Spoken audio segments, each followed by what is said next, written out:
Happy Monday, y'all. Welcome back to another episode of the Parlay Olay Bet Best Bet Show.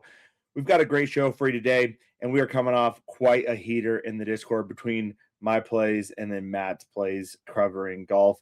We absolutely crushed it this weekend. Before we get into that, though, our YouTube win-loss record is 47-21 on our free plays, and I've got two free plays for you today. My P&L for the year is 42.22 units.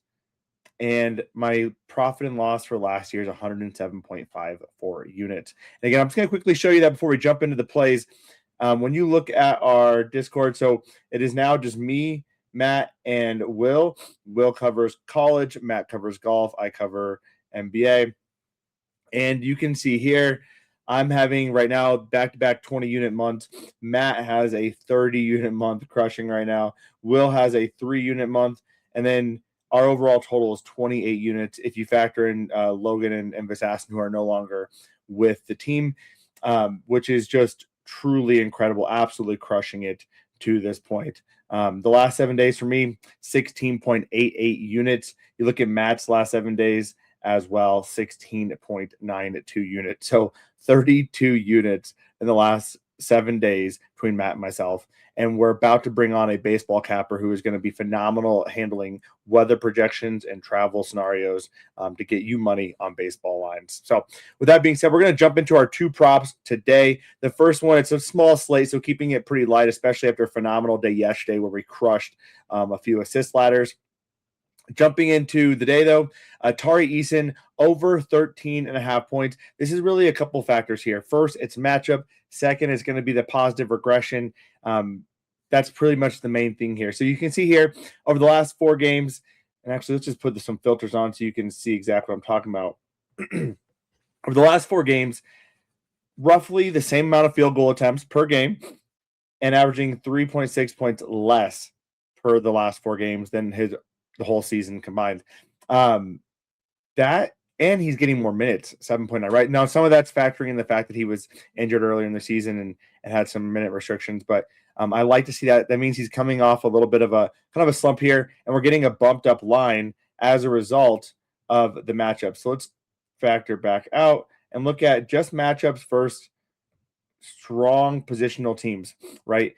Against teams who are bottom 10 in position or points allowed to his position, 14.8 points. He's averaging 1.3 field goal attempts more per game, which is certainly encouraging. And now let's take a look at another factor, transition teams. All right, teams that are bottom 10 in transition. He's averaging 19 points per game. He's averaging not a lot more field goal attempts, but just much more efficient there as well. Able to get into the paint, shoot threes, right? You can see here some good 3-point shooting attempts here, but also just the ability to get in the paint, score some buckets, get some free throws has been huge for Tari Eason. So in this matchup, I really like this. Tari Eason over 13.5 points at 1 unit. Again, it's a matchup. It's that transition play. It's the points play. It is also the fact that he's coming off kind of a little bit of a regression, a little bit of a slump here. I expect him to get going in this game. Tari Eason over 13.5 points. All right. And then play number 2 is going to be Bryce Sensabaugh over 1.5 assists at 1 unit. The position assist allowed is not really factoring into this for me. What really is factoring into this is the fact that Nurk is out. You can see without Nurk in the lineup, he's averaging 3.5 more potential assists per game and 2.2 potential assists per game, which is 0.9 more assists per game in that time. And again, 7.1 more minutes, 5.7 more passes. With Keontae out, which he could be out, he's questionable. We see a 4.8 potential assist, 2.7 assists, and 23.5 passes. With Keontae in, it's a little bit of a dip, but we see Lorian, we see again that bump back up. So 3.7 potential assists, 2.8 assists, 21.7 passes, all pretty considerable bumps across the board there. When you look at his time versus Houston, we have 2 assists on 4 potentials and then 1 on 0 potentials, which means they did not factor in some of those things correctly in just 10 minutes of play earlier in the season. And then when I'm looking at straight betting, again, straight betting has phenomenal tools, especially for making it easy to understand what the impact is for on-off data. But when you look at this and you look at the Utah Jazz with Keontae, Markkanen, and Sensabaugh with no Nurk.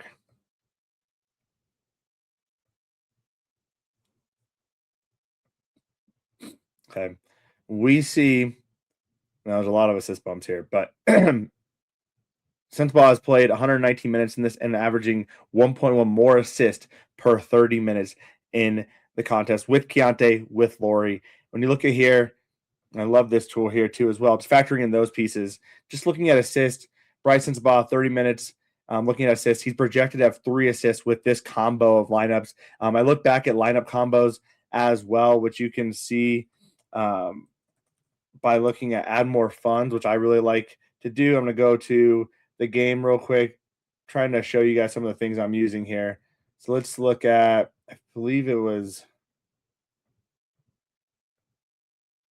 the last time this lineup combo was even in effect was quite a bit ago. I believe it was the 8th. Let's see if I can find this for you. I should have this up for you, so I apologize. All right, the 8th, the Utah Jazz. So we had Laurie, no Nurk, and Keontae. We see Bryce in that starting lineup and getting a lot of those minutes with those starters here. So I like the kind of the floor of his minutes, his playing time, who he's playing with, and also factoring in that lineup projection into his actual projection. So those are my 2 plays for today. We have Bryce Sensabaugh over 1.5 assists. We have Tari Eason over 13.5 points. That's what I got for you today. Big slate tomorrow. So we'll have lots of plays for you tomorrow. And as always, if you like the content, make sure to subscribe so you can get more of it. Also, check out the Discord link in the bio. If you want to use code UNRIVAL, that'll get you 50% off your first month, which is $12.50 for your first month. Again, I showed you the results. We are absolutely cooking right now. We've been cooking all year, especially now that we're kind of slimming up the team to right size the right approach we're trying to get for. We are making our subscribers a ton of money. I actually just had one guy reach out to me and say he started with $500 when he joined my Discord. He now has 10,000. His unit sizes went from $5 to 50. I love hearing results like that. That's what it's all about for me. So if you like that content, make sure to check us out. Thank you all. Have a great Monday. I'll talk to y'all later.